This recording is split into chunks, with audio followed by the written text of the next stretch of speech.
Of fate. Fate plays no favorites. It could happen to you.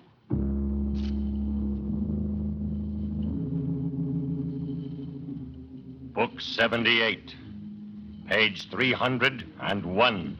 In the Diary of Fate.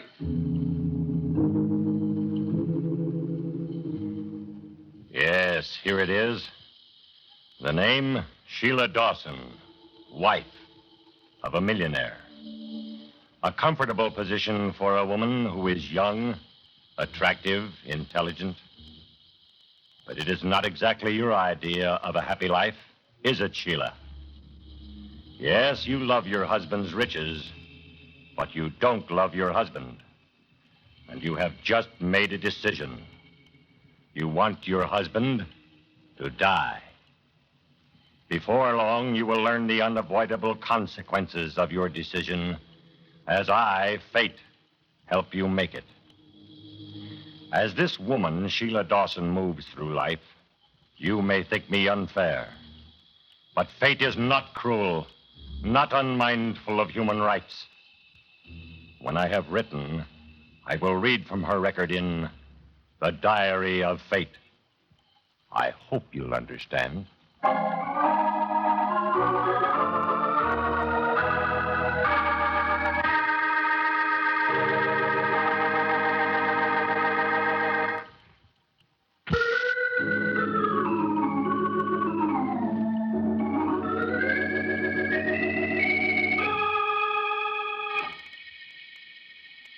The life record of Sheila Dawson lies open before me. And for a brief moment, I, Fate, look ahead at a single incident.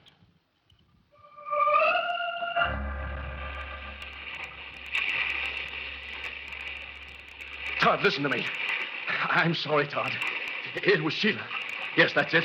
It was Sheila. She made me do it. I swear. Todd, what are you going to do? Todd, please. Don't worry, Mr. Stark. I'm not going to kill you. But before I'm through, you'll wish I had. Stark, I'm not a coward, but I think you are. Now hang on, because you're going to live close to death for a while. We're going for a ride. A fast ride. No, Todd, no. Listen to me, Todd. Where are you going? Watch out, Todd. The rocks.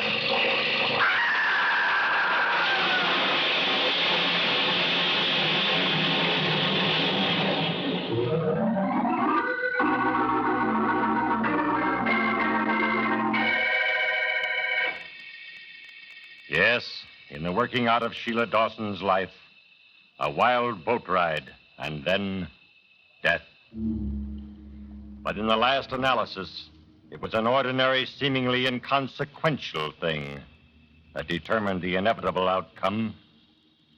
It is always that way. A lost coin, a flat tire, a wrong number on the telephone. Trivial things? Yes. And yet these little happenings are the very instruments I, Fate, employ in molding your destiny. You never recognize my hand in this, and it is well. Remember, Sheila Dawson, how it all started? You were walking in the rain, brooding, your umbrella held low against the downpour. You couldn't see the approaching car as you stepped from the sidewalk. Remember?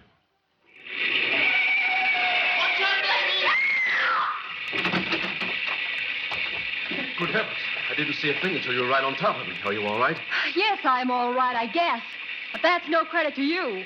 Why didn't you pay more attention to the road when you're driving? Another foot and I'd be on my way to the hospital. Nothing but stupid carelessness on your part. Why, you're just Hey, hold on now. Just a minute. It so happens that you were crossing against the light. That's right, lady. I seen the whole thing. The light was red, but you had your umbrella in your face, and you just kept walking. Thank you. And now, miss, what was it you were about to call me? Well, I was... Well, you see, my umbrella. Oh, I'm sorry. I suppose my mind was 1,000 miles away. Will you forgive me? In a nice dry bar, yes. What do you say? It's a deal.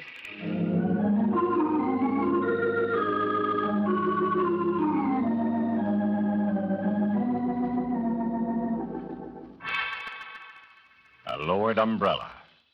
A near accident. Small things indeed. But small things often alter the course of life. Yes, Sheila, you went to a smart cocktail lounge with Elliot Stark.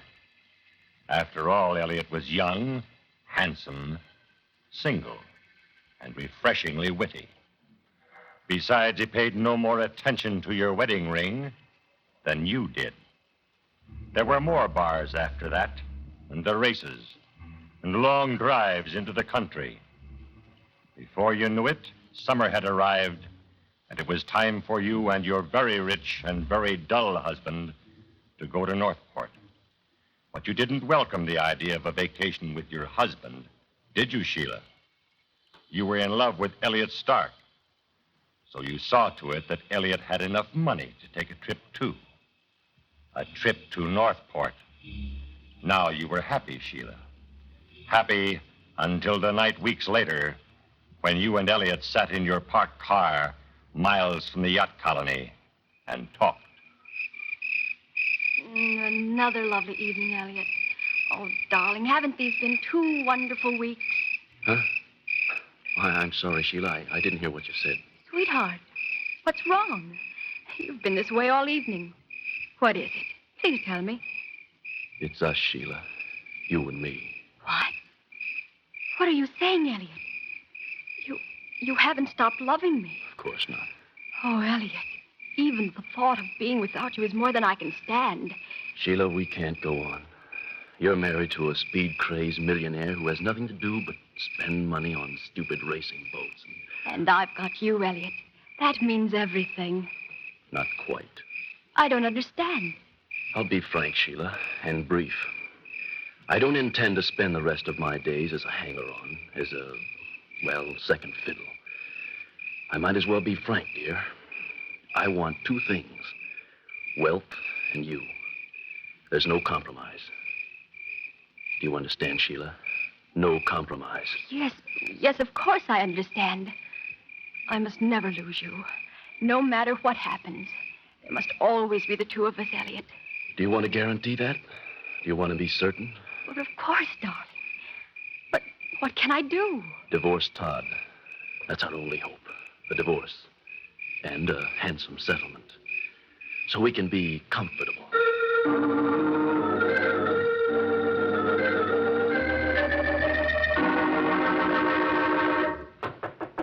Come in.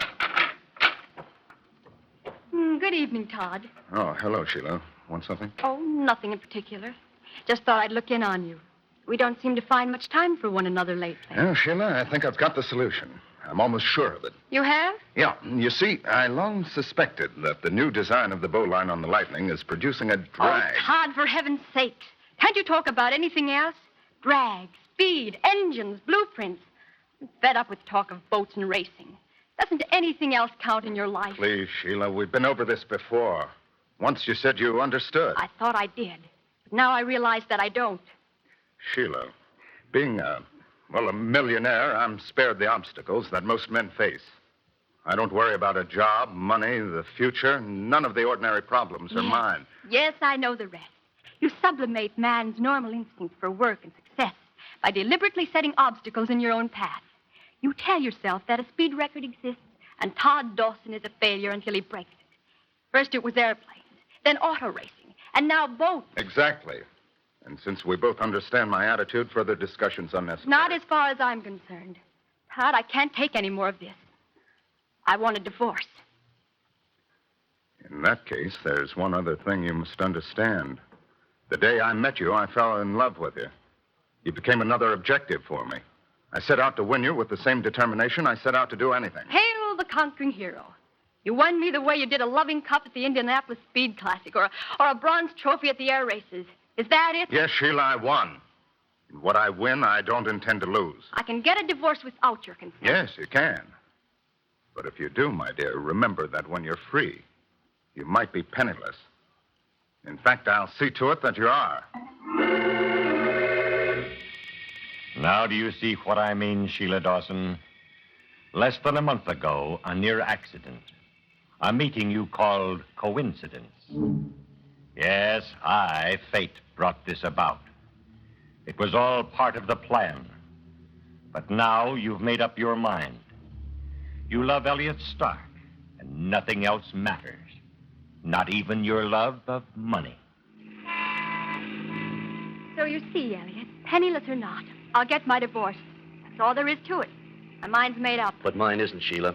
Darling, don't joke, please. I'm not joking. I tried to make myself clear last night. But you said you loved me. And I do. But it doesn't end there, Sheila. I love money. Fine things, travel, clothes. Is that clear, Sheila? Yes, Elliot. It's too clear. It isn't only me you love. You love money as much as you love me. Don't make it sound like a crime, my dear. But I do know that I love you. Love you very much. Oh, my darling. Oh, Sheila, just think of the life you and I could have together with money. The places we could visit, the laughter, the carefree days. Oh, Elliot, what can we do? Get rid of Todd. Murder?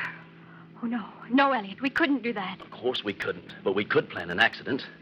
You know, Sheila, speed demons don't live forever. Plan an accident. A polite term for murder, Sheila Dawson. But I cannot stop you now. It's all part of a master plan.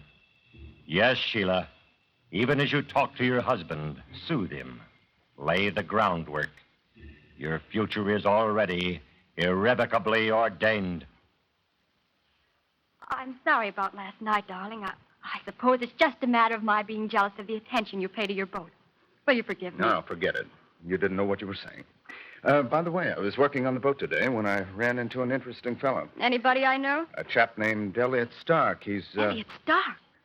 Yes, do you know him? Oh, why, no. That's funny, though. For a minute, the name seemed so familiar. Now, what's he like, dear? Oh, clean cut, alert, has a genuine interest in boats. Thinks I'm the greatest sportsman in the world. Offered to help out any time. Oh, that's fine. You can use an assistant and give you more free time to be with me. Well, goodbye. And be careful. You wouldn't want anything to happen to Todd, would you, Sheila? Not yet, at any rate. An accident now, a broken arm, a sprained back, that would only hold things up. And love is ever impatient. Yes, Sheila, even now as you stand on a dark, deserted pier and listen to Elliot's plan, your mind runs ahead to the moment when there will be no Todd Dawson, to the moment when you and Elliot can be man and wife. I've checked and rechecked everything. I tell you, we can't fail. In less than a week, Todd will take the Lightning out for a trial run in the channel off Bayless Island, and I'll be with him. When we near the rocks, I'll fake some motor trouble. And Todd will investigate at once. Of course. But when he bends over to see what's wrong, he's through. The rest will be easy. Elliot, are you sure of everything? Positive. You see, I don't intend to kill him when he bends over. But I don't understand. It's simple, Sheila. I'll merely knock him out, then head the boat for the rocks and leap overboard. Poor Todd will either crash to his death or drown. But what about you, Elliot? Me? Well, I fell overboard on a sharp turn, Sheila, just before Todd crashed. I swam to Bayless Island. Of course, Bayless and I immediately set out to find Todd. But despite our heroic efforts, you know how dangerous those rocks are, we failed. Poor Todd. Oh, Elliot, I hope nothing... Quiet. What is it, Elliot? Elliot. Just an angered girl. Easy now. Calm down, Sheila. Oh, let's get out of here. This place frightens me, Elliot. Yes, nothing can possibly harm you. Not now, nor for some time to come. For like everyone, you have an appointment with destiny, and it is still early. But, Sheila Dawson, fate, will see that you arrive on time. Already it is difficult for you to turn back. Soon, it will be too late. Soon, I will record your final entry in the Diary of Fate.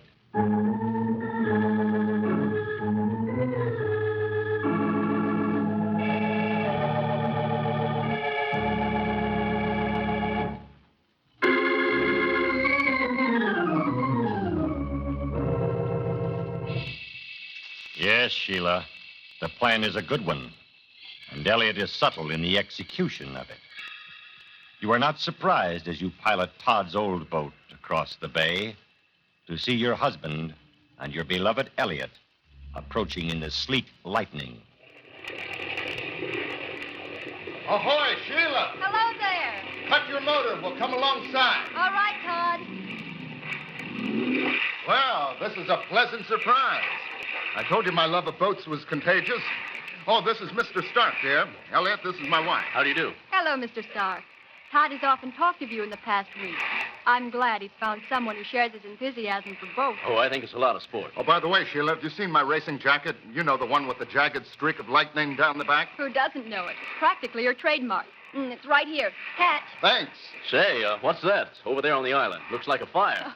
Wouldn't doubt it. It's Bayless Island. That doesn't add up. No, not unless you know about Bayless. He's a retired old salt, Mr. Stark, who lives out there alone. Repairs fishing nets for a living.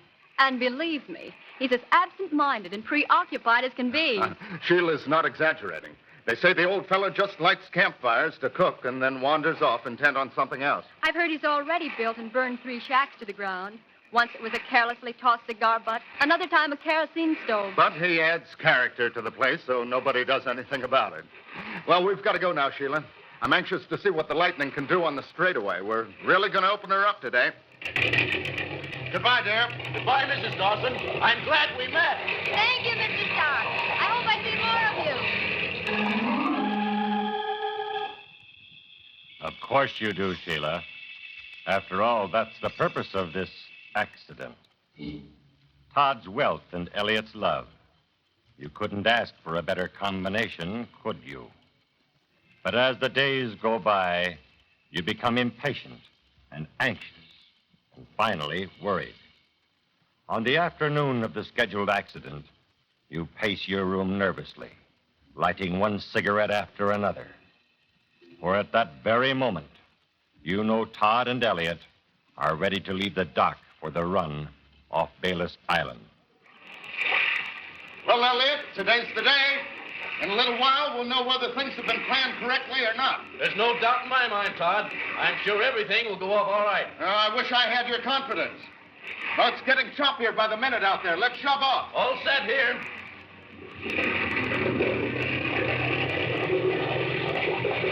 Hey, it's rougher out here than I thought. Aren't you cold with just that T-shirt, Elliot? I'm all right. Well, you certainly don't look too happy. Here, rub his jacket on. Thanks. Don't worry about me, Todd. It's the boat that's on trial. You're right. And in a few seconds, we'll be in open water. Still want to head for the rough stuff near the rocks? Of course. That's why I came along. Okay, here we go. Hang on. How's she handle? Fine. What's wrong, Todd? The motor is out. I know, Elliot. I cut it off myself. But why, Todd? So you wouldn't tamper with it. Just how dumb do you and Sheila think I am, Elliot? What? Well, what are you talking about? It's too late for that. Remember the night you and my dear wife plotted to kill me? Remember the screeching gull on the deserted pier? The pier. You were there, Todd. You heard everything. Every last word. Todd, listen to me. I'm sorry, Todd.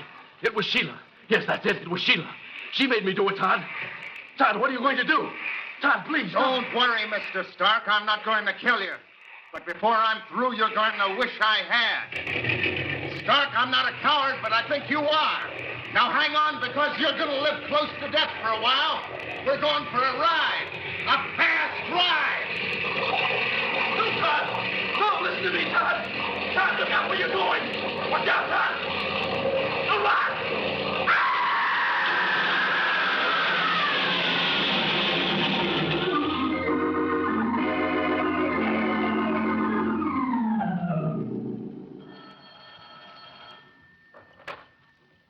Hello. Mrs. Dawson, please. I'm Mrs. Dawson. This is Bayless, ma'am, from the island. I'm on the mainland now.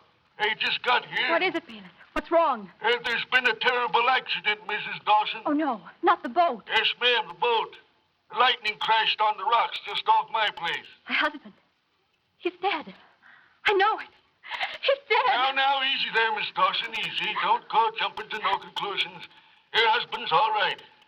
What did you say? I said your husband's all right. I got him to my shack. He's got a broken ankle and some other cuts. But he'll be okay, I tell you. For a while, he was raving something fierce, and as soon as he quieted down, I headed here for a doctor. Didn't want to move him. Raving? About what? What was he saying? Tell me. Now, there's nothing to get excited about, ma'am.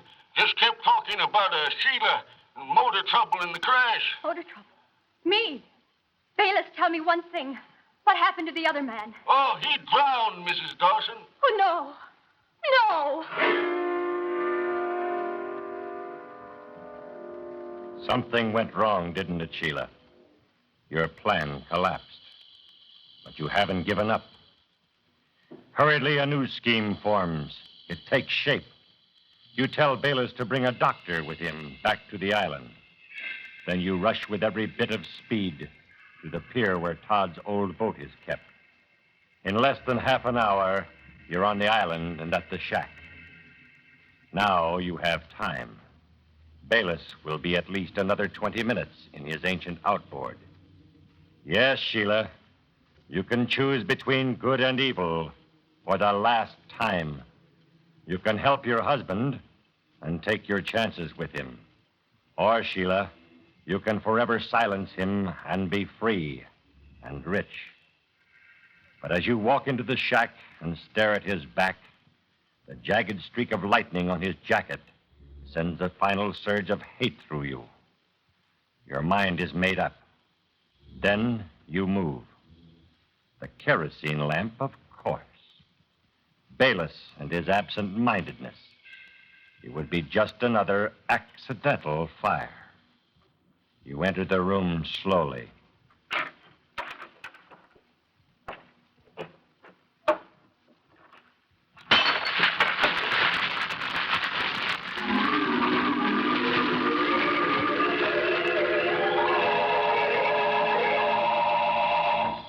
Yes, Sheila Dawson, you watched the flames consume the shack. You had taken the only way out. Now, lest any mortal think fate is cruel, unmindful of human rights, in all fairness, I must add the reason why I, fate, did not intervene. In a few moments, it will be time for another entry. Then, when I have written, I will read from the Diary of Fate.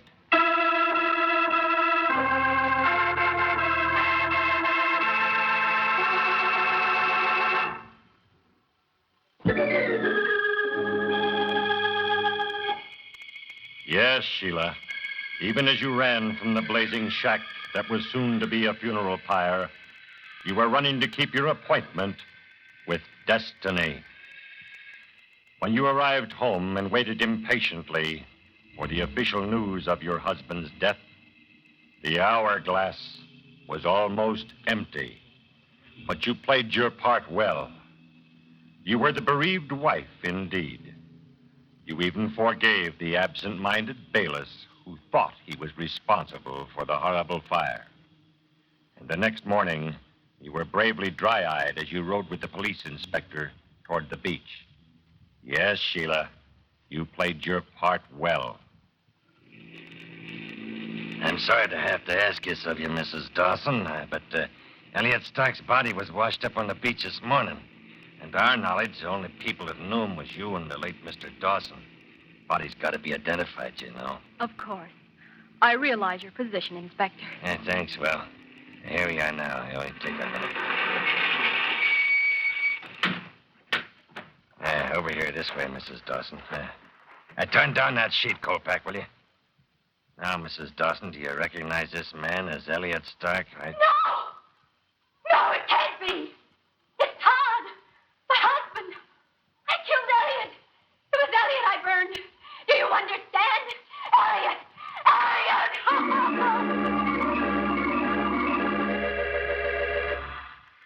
Now it is time to close the book. Another entry has been carefully noted, and the delicate scales of justice balanced. In the case of Sheila Dawson, as in the cases of all mortals, I, fate, am but an instrument. It is all part of a plan. Once again, the trivia at my command swayed the shape of things to come. In this case, a lowered umbrella, and more important, a chilling wind that caused one man to put on another man's jacket, the one with a jagged streak of lightning down the back. You wonder about the others? Elliot Stark's case almost paralleled Sheila's. Their appointments with destiny were but a day apart. And Todd's page is in my diary, too. And when the time comes, I will read from his record. In the meantime, remember, there is a page for you in The Diary of Fate.